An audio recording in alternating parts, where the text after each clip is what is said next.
संकटनाशन गणेशस्तोत्रम्। नारद उवाच प्रणम्य शिरसा देवं गौरीपुत्रं विनायकं भक्तावासं स्मरे नित्या आयुः कामार्थसिद्धये।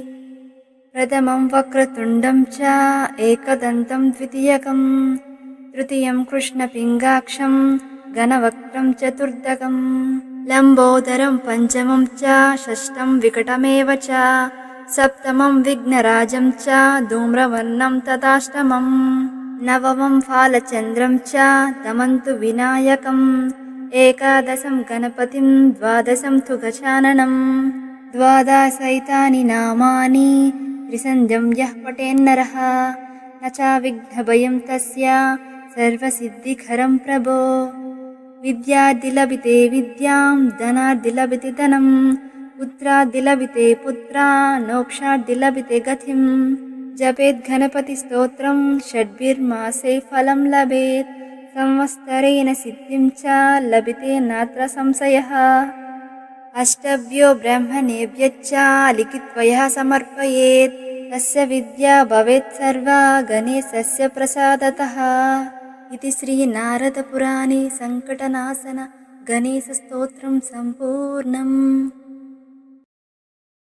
संकटनाशन गणेशस्तोत्रम्। नारद उवाच प्रणम्य शिरसा देवं गौरीपुत्रं विनायकं भक्तावासं स्मरे नित्या आयुः कामार्थसिद्धये।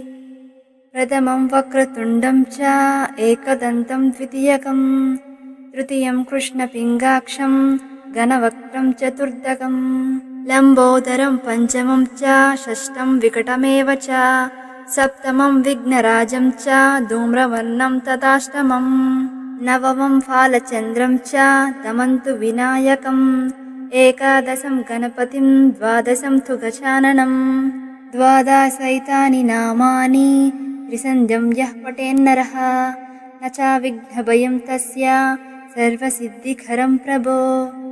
विद्याद्दिलभिते विद्यां धनाद्दिलभिते धनं पुत्राद्दिलभिते पुत्रा मोक्षाद्दिलभिते गतिं जपेत् गणपतिस्तोत्रं षड्भिर्मासे फलं लभेत् संवत्सरेण सिद्धिं च लभते नात्र संशयः। अष्टभ्यो ब्राह्मणेभ्यश्च लिखित्वा यः समर्पयेत् तस्य विद्या भवेत् सर्वा गणेशस्य प्रसादतः। इति श्री नारदपुराणे संकटनाशन गणेशस्तोत्रं सम्पूर्णम्। संकटनाशन गणेशस्तोत्रम्। नारद उवाच प्रणम्य शिरसा देवं गौरीपुत्रं विनायकं भक्तावासं स्मरे नित्या आयुः कामार्थसिद्धये।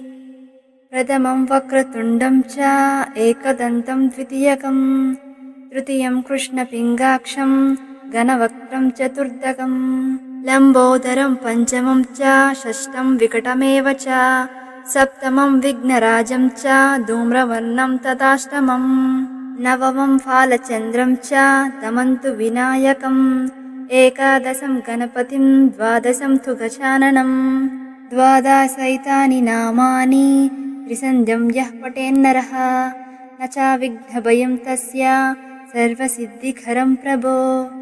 विद्याद्दिलभिते विद्यां धनाद्दिलभिते धनं पुत्राद्दिलभिते पुत्रा मोक्षाद्दिलभिते गतिं जपेत् गणपतिस्तोत्रं षड्भिर्मासे फलं लभेत् संवत्सरेण सिद्धिं च लभते नात्र संशयः।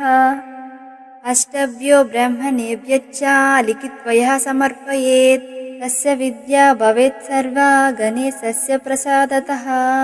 इति श्री नारदपुराणे संकटनाशन गणेशस्तोत्रं सम्पूर्णम्। संकटनाशन गणेशस्तोत्रम्। नारद उवाच प्रणम्य शिरसा देवं गौरीपुत्रं विनायकं भक्तावासं स्मरे नित्या आयुः कामार्थसिद्धये।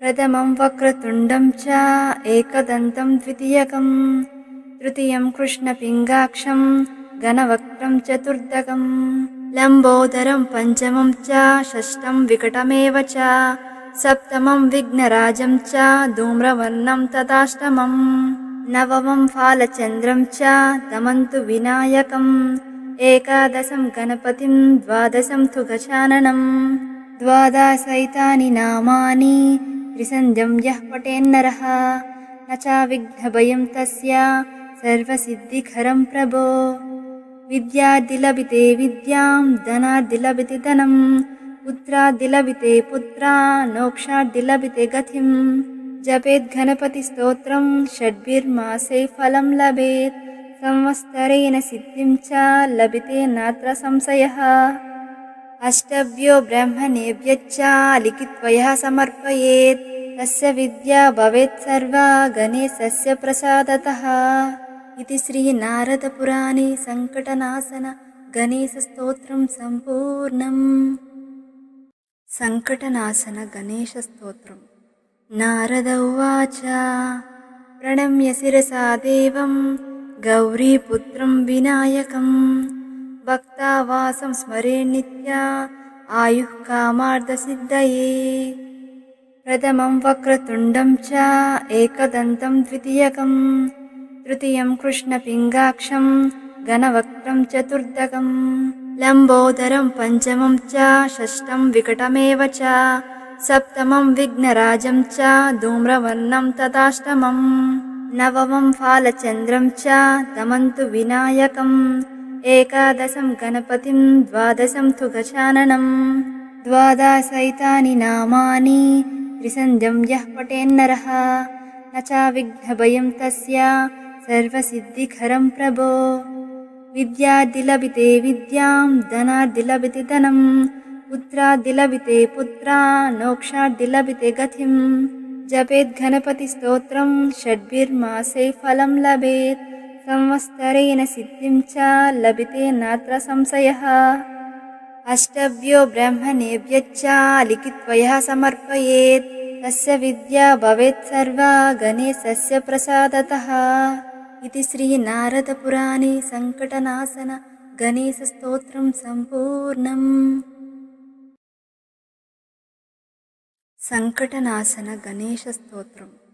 नारद उवाच प्रणम्य शिरसा देवं गौरीपुत्रं विनायकं भक्तावासं स्मरे नित्या आयुः कामार्थसिद्धये प्रथमं वक्रतुण्डं च एकदन्तं द्वितीयकं तृतीयं कृष्णपिङ्गाक्षं घनवक्त्रं चतुर्थकं लम्बोदरं पञ्चमं च षष्ठं विकटमेव च सप्तमं विघ्नराजं च धूम्रवर्णं तथाष्टमम् नवमं फालचन्द्रं च तमन्तु विनायकम् एकादशं गणपतिं द्वादशं तु गजाननं द्वादशैतानि नामानि त्रिसन्ध्यं यः पठेन्नरः न च विघ्नभयं तस्य सर्वसिद्धिकरं प्रभो विद्यार्थिलभिते विद्यां धनार्थिलभिते धनं पुत्रार्थिलभिते पुत्रान् मोक्षार्थिलभिते गतिं जपेत् गणपतिस्तोत्रं षड्भिर्मासे फलं लभेत् संवत्सरेण सिद्धिं च लभते नात्र संशयः अष्टभ्यो ब्राह्मणेभ्यश्च लिखित्वा समर्पयेत् तस्य विद्या भवेत् सर्वा गणेशस्य प्रसादतः इति श्रीनारदपुराणे सङ्कटनाशन गणेशस्तोत्रं सम्पूर्णम्। सङ्कटनाशन गणेशस्तोत्रम्। नारद उवाच प्रणम्य शिरसा देवं गौरीपुत्रं विनायकं भक्तावासं स्मरे नित्या आयुः कामार्थसिद्धये प्रथमं वक्रतुण्डं च एकदन्तं द्वितीयकं तृतीयं कृष्णपिङ्गाक्षं घनवक्त्रं चतुर्थकं लम्बोदरं पञ्चमं च षष्ठं विकटमेव च सप्तमं विघ्नराजं च धूम्रवर्णं तथाष्टमम् नवमं फालचन्द्रं च तमन्तु विनायकम् एकादशं गणपतिं द्वादशं तु गजाननं द्वादशैतानि नामानि त्रिसन्ध्यं यः पठेन्नरः न च विघ्नभयं तस्य सर्वसिद्धिकरं प्रभो विद्याद्धि लभिते विद्यां धनाद्धि लभिते धनं पुत्राद्धि लभिते पुत्रान् मोक्षाद्धि लभिते गतिं जपेत् गणपतिस्तोत्रं षड्भिर्मासे फलं लभेत् संवत्सरेण सिद्धिं च लभिते नात्र संशयः अष्टभ्यो ब्राह्मणेभ्यश्च लिखित्वा यः समर्पयेत् तस्य विद्या भवेत् सर्वा गणेशस्य प्रसादतः इति श्रीनारदपुराणे सङ्कटनाशन गणेशस्तोत्रं सम्पूर्णम्। सङ्कटनाशन गणेशस्तोत्रम्।